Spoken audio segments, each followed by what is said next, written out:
Today I'm going to be showing you why I think Goblin Barrel could be the best win condition in the whole game. Um, I'm just going to jump into some matches, guys, and show you me playing Goblin Barrel, how to play it, and what I am doing to improve my Goblin Barrel playing. So let me show you. Let's jump into the first match here against Benji. So with the Goblin Barrel, it's good to get it in the first starting hand here. I'm just going to try and kill these hogs quickly. But there's obviously so many different positions that you can play it in. Okay, and also you are looking out for. The other thing I was going to say is you're looking out for common counters, and one of those is log, and we need to find a way around the common counters. Just like any win condition, you want to be finding the way to bait out the counter and then, well, beat the win condition. And so often common counters will be log, skeleton army, arrows, things like that. So you're wanting to bait those out, and he's just going to let Inferno Dragon lock on and take his tower, I think. But how do we bait those counters out? Well, it's using other cards like Skami and things like that to basically get your opponent to try and use their anti-Goblin Barrel card against another splash card like Skami, for example. Or if you say have they say have Zap, then it might be Bats or something like that, right? Now, in terms of the placement, it depends on what counter they have.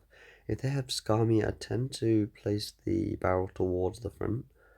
I would start off by placing it like I am doing at the moment, which is obviously like right in the middle, because it's gonna hit everything. We have Evo Royal Hogs right here. That's terrifying. But we managed to just defend those. But yeah, try and place it to start off with around the middle, because then you get quite a nice feel of basically where you're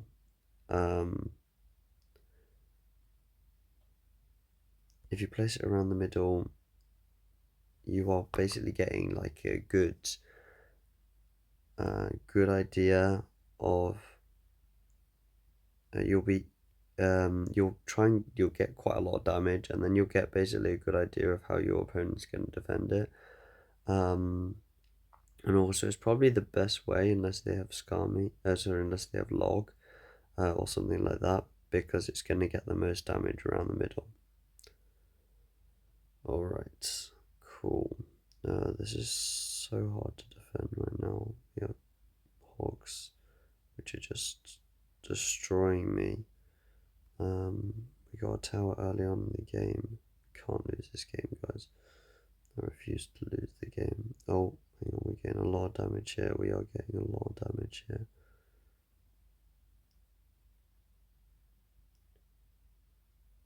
Okay, we've got to save.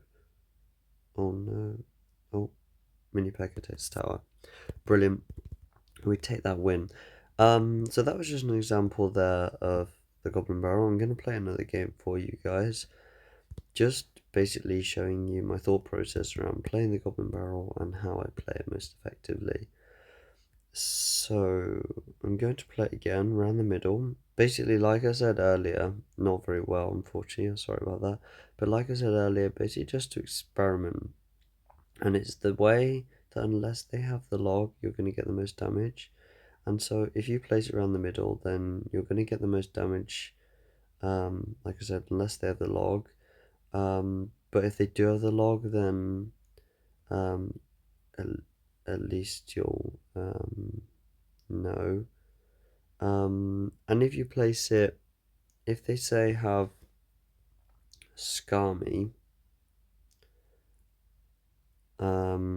and you place it around the middle, Skami will be better against it if it's placed around the middle. So at least if you place it around the middle, see that they have Skami, then in the future you can place it like at the front so that the Skami can't.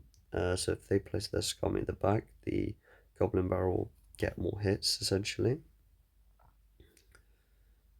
Oh dear, not Princess. Very infuriating. Princess is a card they always wear spend on Elixir to try and defend. It's so annoying. Okay, hopefully Inferno Dragon might get a bit of damage off there. Yeah, it gets quite a lot. Nice. Inferno Dragon is such a strong card, guys. Just besides the point of the Goblin Barrel, Inferno Dragon is such a strong card. Okay, I'm going to play Firecracker against these Rascal Girls. By the way, if you're enjoying this video, please do check out some of my road to 11k series, which is, as you can see, with almost 10k, something that I am working on at the moment. Obviously ranked is now, I think, 11.5k. Again, putting this around the middle, he has Zap, but Zap actually in most cases, guys, is just not going to be strong enough to be able to defend the Goblin Barrel. Also, I would recommend, again, at the start, playing the Goblin Barrel, like the three of them in front or behind, because the thing is, a wizard, a witch, some splash damage card like that can literally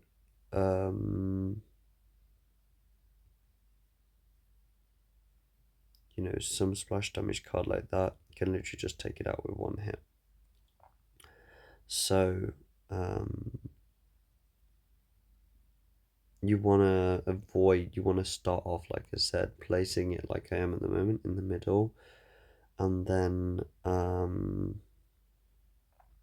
you know, then a splash damage card can't take it out.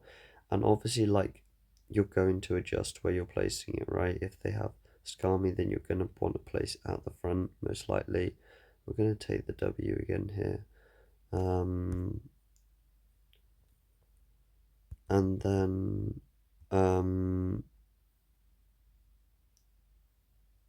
if you and if they say have like wizard or something else as well, then you're wanting to not place it at the back, you're wanting to place it around the middle. So you're going to adapt depending on what other cards they have. Alright, so we're going to hop into the final game. I'm going to try and show you hopefully another win. I'm going to place it at the back, which was an accident. Like I said, don't place it at the back at the start in case they do have a wizard or something like that. Or no.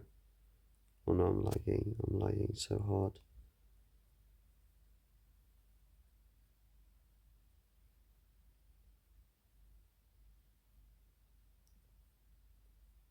Oh no. Alright guys, sorry, I've now finished lagging and we are back. I'm going to be playing this final game. Okay, we're going to put Firecracker at the bridge here. Take out the princess. Forgot the name real quick.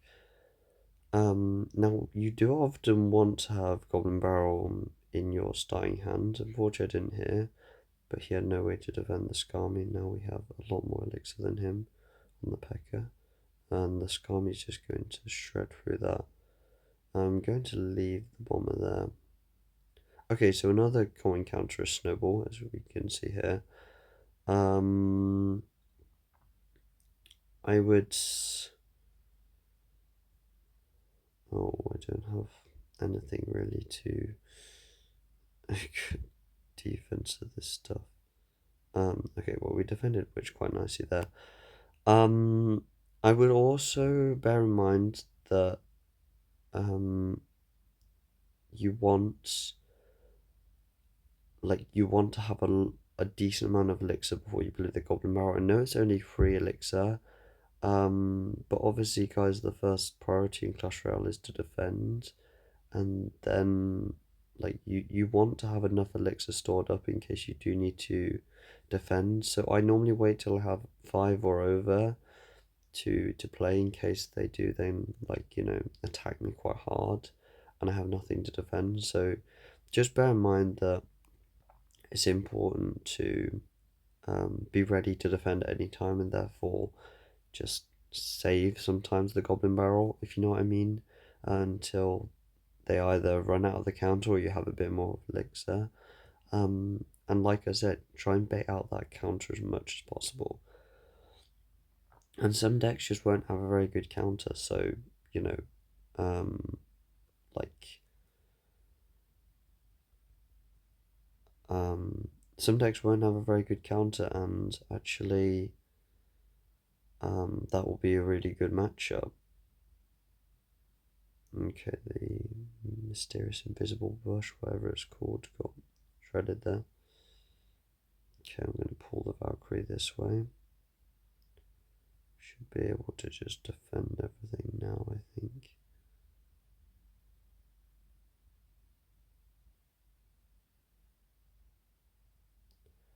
That mysterious bush thing, I don't know what it's called, is so annoying, guys. As well as Witch is one of my least favourite cards in the game. I can't lie. Anybody else hate Witch, please let me know down below, because I severely hate Witch. Really, really, really hate it. Okay, cool. Finished off that final game with the win there, guys. I hope you've got a good chance to see 3 wins there with the Goblin Barrel. Oh, I'm going to get a Goblin thing here. And I hope you've got a good chance there to see the Goblin Barrel in use and how you can use it best. Thanks so much for watching, and I'll see you later, guys.